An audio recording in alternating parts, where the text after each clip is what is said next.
Wala na nga madaanan pagka may paninda dyan sa sidewalk. Ay, pulasan lahat oh.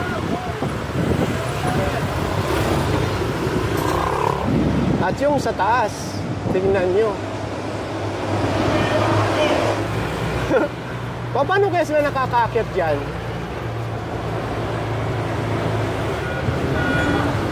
At habang inahatak yan, ito, ipakita ko sa inyo ito. Hanggang taas.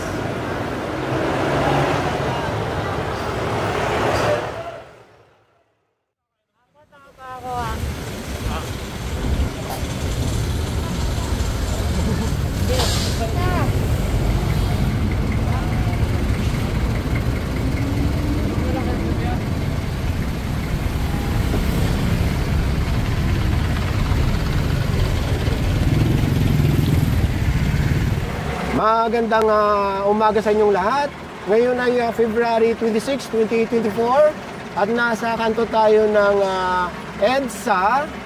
Ayan, corner North Avenue. Ito yung SM North.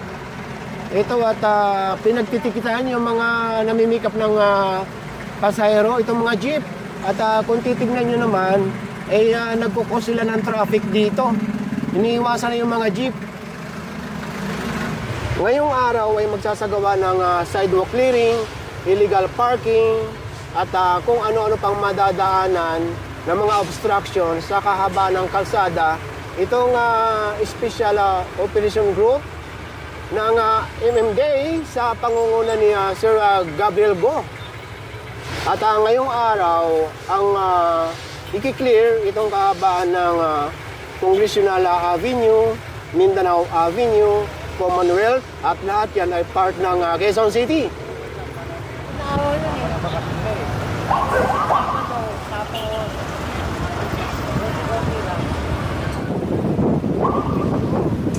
After pasadahan ng team, ang corner ng North Avenue at EDSA, kumaliwa ang team dito sa may kahaba ng Mindanao Avenue. At dito sa batakaran natin, nakikita natin yung North Avenue Station ng Mega Savoy. Kumanan ang team dito sa may Congressional Avenue. At lulusot ito ng Luzon Avenue.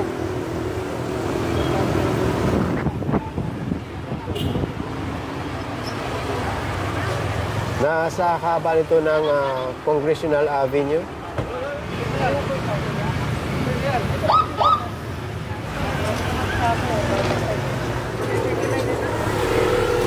Ang lamig-lamig po. Tingnan niyo po, ang lamig-lamig. Tapos oh, ito oh.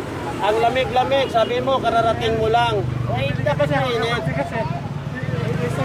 Kung mapapansin niyo yung parada nitong sasakyan, iniwasan yung bike lane. Yun nga lang, lumamang dito sa kalsada. Magpa ganun pa man, ay bawal po talaga mag-park dito sa may kahabaan ng main road.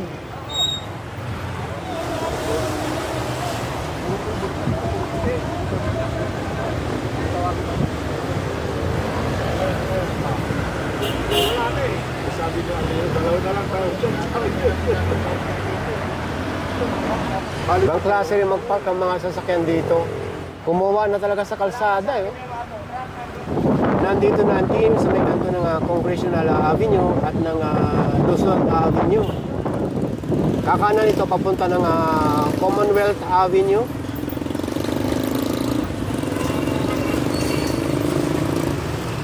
Yung mga nakaharang dyan sa sidewalk sa loob, yan ang mga i-clear.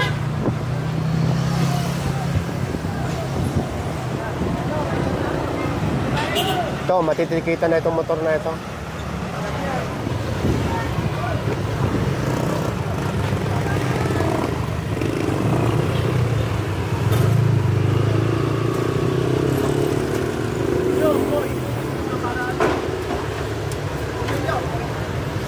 Wala na nga madaanan pagka may paninda dyan sa sidewalk.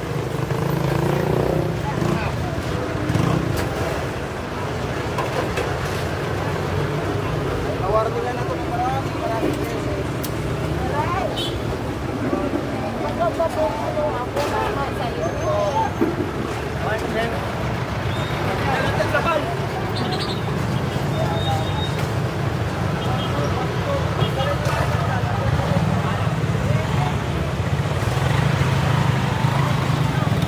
Kanya-kanya na silang tanggalan. Eh.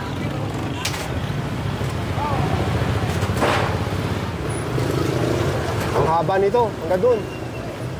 Kulang ang truck. Nakakadaan na yung mga tao. Nakakadaan naman, yung nga lang kung may paninda, masikip. Oo, yan. Nawala na yung mga paninda dito. Ay na baka nandito si Paulo, no? Katulad nito, hindi pa natatapatan ng truck. Gaya nga ng sinabi ko kanina, kulang yung truck ng MMDA, nag-iisa lang.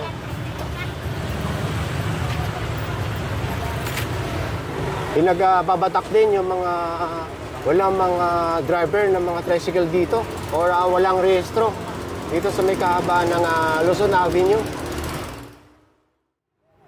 After ng Luzon Avenue, hindi duman ang team sa may kahabaan ng Commonwealth. Dumiretso dito sa may kahabaan ng Katipunan Avenue. Ayan ang Ateneo. At ito pinagtitikitan at pinagbabatak ang mga nakapark dito sa sidewalk.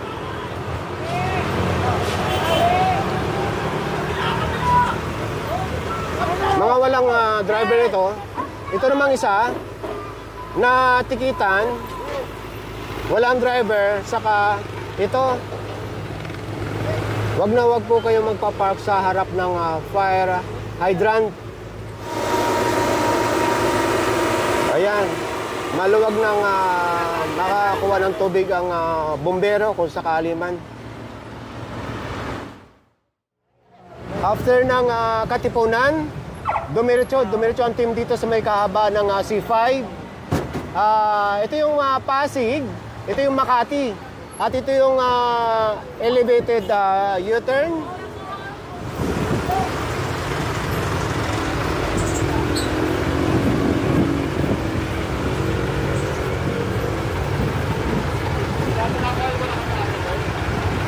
Maraming nagrereklamo dito. Dalawa lang itong naabutan or ilan. Kantong-kanto. Nagkukos talaga ng traffic. Ayun ang papunta ng Makati. Papunta ng Quezon City, Pasig area. At siyempre, papunta na ito ng Taguig.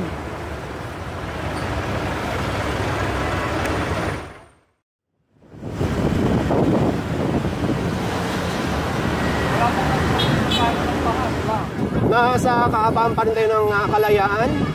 Ito yung sentro ng BGC, yung mga BPO.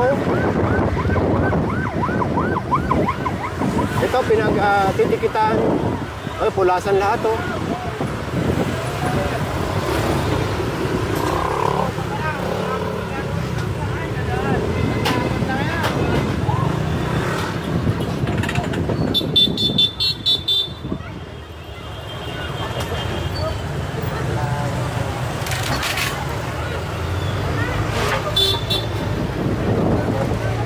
Yung mga naumputan, natikitan. Sidewalk ito eh. Nalalagyan na ng mga table or lamesa para kainan. O ngayon biglang linis. Maraming kumakain kasi dito. Dahil karamihan or 24 hours ang tinda rito dahil dito nga sa BPO.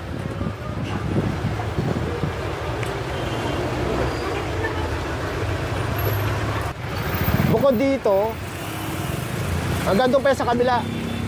Doon. Ito yung sinasabi ko, yan, tinatanggalin ng lamesa. Kainan yan eh.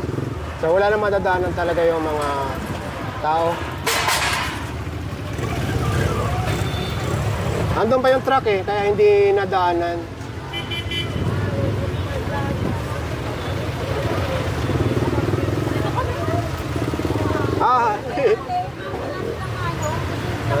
Hanggang dito.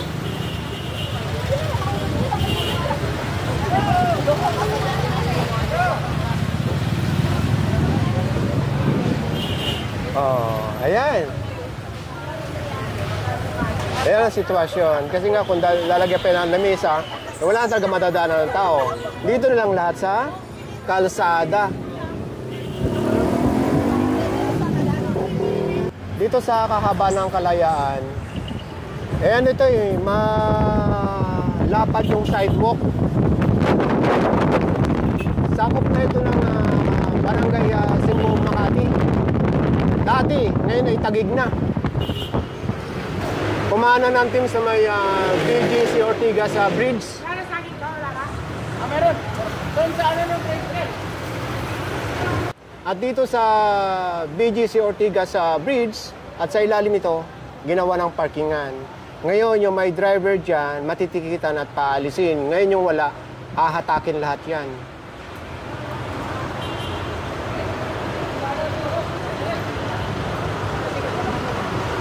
Ang dami, oh.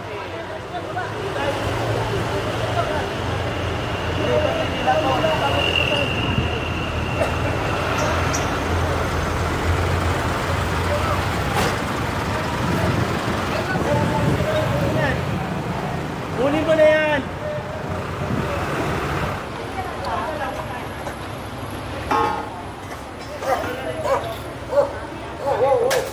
Napansin ko ito, oh. Grabe. Puro graffiti na pala itong ilalim ng BGC Ortigas Bridge. Ang haba nito, ha. Bumalik na ako dito sa bandang taas, sa may malapit sa Kalayaan Avenue. Sama kayo hanggang baba.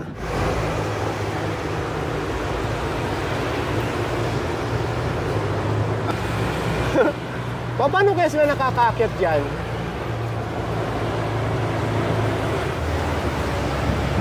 At yung sa taas, tingnan nyo.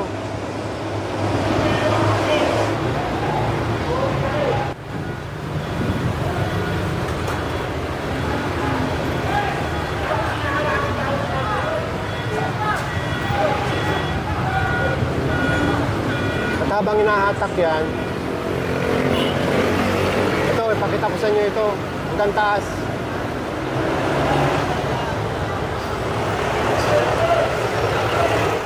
Habang nagkahihilaan sila doon, ipakita ko hanggang dito sa baba.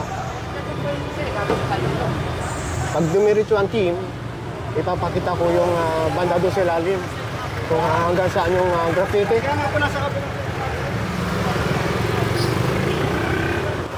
Halos pala lahat mga kabayan, walang mga driver kaya pinagbabatak.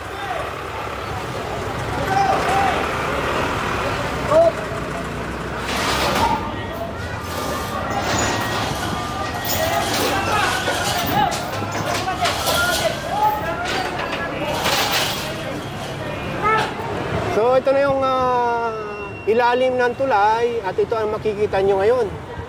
After nung mabatak or mahila yung mga sasakyan na nakapark dito sa ilalim. Mga 7 o 8 yata lahat yun. At ayon kay tatay, isa sa mga may-ari ng sasakyan, ay inukihan naman daw sila magpark dito. At nagulat na lang sila nung dumaan na itong team at pinagbabatak ang kanilang mga sasakyan. Wala naman daw silang binabayarang parking fee sa lugar na ito. Eh, sa mga motorista, ay hindi talaga pwede mag-park dito. Or hindi ito parking area. Ito yung makikita yung mga graffiti dito sa ilalim ng tulay pagpapunta ng Kalayaan Avenue o papunta ng BGC. So tuloy-tuloy tayo dito sa baba, sa may GP Rizal. Ayan na yung Pasig River. Magkukross na yung dahil yan, oh. Tagtad. Ayan, malinis na. Hindi na naakyat yan, eh.